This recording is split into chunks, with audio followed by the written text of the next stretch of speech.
A Very Chaotic Birthday by 781493. Today was supposed to be a great day for Ponyville's local veterinarian. She had finally turned 20. There was a 2 at the beginning of her age. A 2! And yet, she could find no excitement in this momentous occasion, not with her friends all out of town on business. She supposed she couldn't blame them, though. They all had jobs that could require leaving Ponyville for weeks at a time, and she was just a vet. Not that there was anything wrong with that, of course. She loved animals. She could communicate with them in ways other ponies could only dream about. But it also meant being stuck in Ponyville when her friends were gone, and on a day like this, she didn't find it fair in the slightest. But alas, that's how life was for her, and she'd grown mostly accustomed to it. Looking over at her most precious pet, she let out a sigh. "I can't think of anything to do. Can you?" she asked, to which he simply replied by shaking his head and hopping off towards the kitchen. After a few seconds, she heard something smash into the ground and shatter, the sound making her wince. "Oh, this day has turned into such a disaster." Picking herself up off the couch she had been resting on for the past hour or so, she trotted off in the direction the sound had come from. Upon reaching the source of it, she let out a gasp. "Oh no! The vase Rarity got me for housewarming. Oh, she's going to be so mad it's broken." Quickly, she gathered up the supplies she needed to clean the mess up and went back over to it. When she got there, however, she was surprised to see the vase unbroken, sitting on the pedestal that had become its home. "What the—" "You know, you should really take better care of your home, Fluttershy. We wouldn't want any of your animals to cut their tiny little feet, after all." She knew that voice better than anyone, and though its owner couldn't see, she was smiling widely. Without a warning, she turned around swiftly and leapt on him, tackling him to the floor in a hug. "Egad! I know it's been a while since we've seen each other, Fluttershy, but you know how I feel about hugs." Quickly getting back on her feet, Fluttershy blushed. "Sorry, I'm just so happy to see you. But why are you here? I thought you had a meeting in Canterlot." "Celestia told me to take the day off and come spend some time with you. Something about strengthening our friendship," he answered, smiling.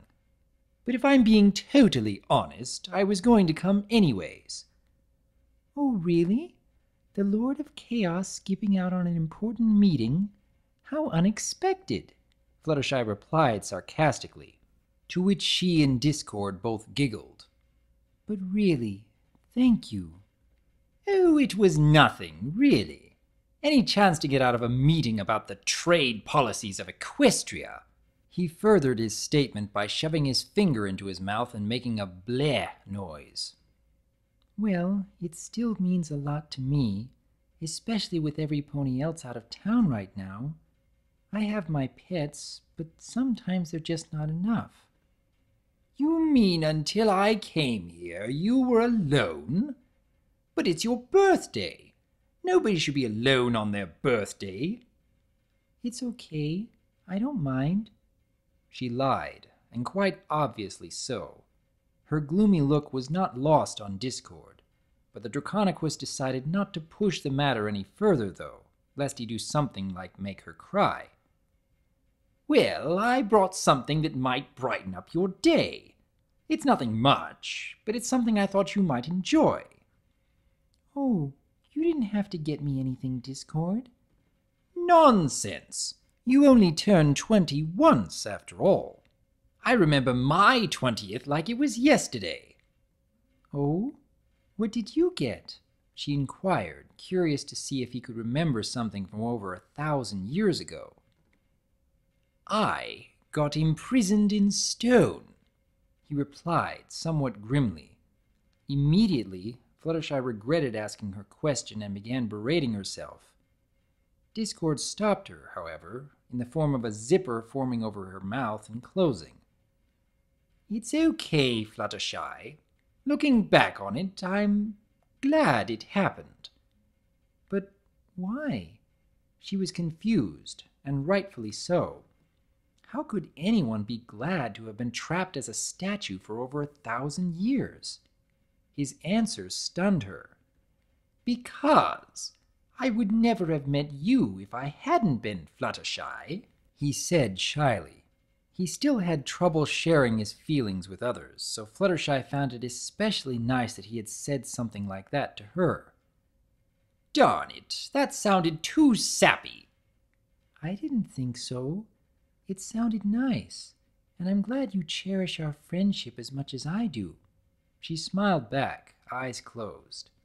They were forced open, however, when a large box was shoved in her face without any warning. "Huh? What's this?" "That's your present. I'd love to stay and watch you open it, but I kind of lied about Celestia telling me to come here. I should be getting back to Canterlot before she enters one of her moods." "But it was great seeing you again, Fluttershy," he interrupted her. "Au revoir," he exclaimed. At that, he snapped his fingers and disappeared from her home. The shy pony he had left alone was a mix of sad and happy. She was sad to see him go, but happy that he had come to visit her in the first place, even if it had been very brief. Turning her attention back to the box at her feet, she smiled. As she ripped away the wrapping paper and took the lid off the box, her mouth made an O shape. Her feelings began to get the better of her as she took the gift out of the box, and a few tears escaped from her eyes. It was a statue of the two hugging, with the words, "For Butterslice," engraved on the bottom. The silly nickname made her giggle, and she knew he had to have come up with it on the spot. Looking back in the box, she noticed there was a note to go along with it, so she picked it up and began reading it. "Sorry I had to leave so soon, Fluttershy, but I promise we'll talk again soon. That is, if Celestia ever stops having these silly meetings. But I just wanted to wish you a very chaotic birthday, and I hope you enjoy the gift. It only took me a snap of the fingers to make it, but it took almost 3 weeks to get the design just right in my head. Heh, look at me, planning things. Ahem. Anyways, have a wonderful day, and don't break that statue like you broke Rarity's vase. Yours chaotically, Discord." As Fluttershy folded back up the note and placed the statue on the end table next to her couch, she couldn't help but smile. "Thank you, Discord." That was A Very Chaotic Birthday by 781493. I suppose I can't resist a story where I can voice Discord again. He's always far too much fun. But when you couple him with such a calm and quiet character like Fluttershy, it makes for a near-perfect dynamic. Aside from that, though, there is a simple reminder of how important it is to reach out to those in need, especially on a birthday. A quick little visit and a genuinely heartfelt gift can leave a happy memory that lasts a lifetime. So I'd like to ask each of you here, when was the last time you acted selflessly to lift the spirits of someone else? Such a service can make more of a difference than you might ever realize. I am Dr. Wolf, and I look forward to hearing from you.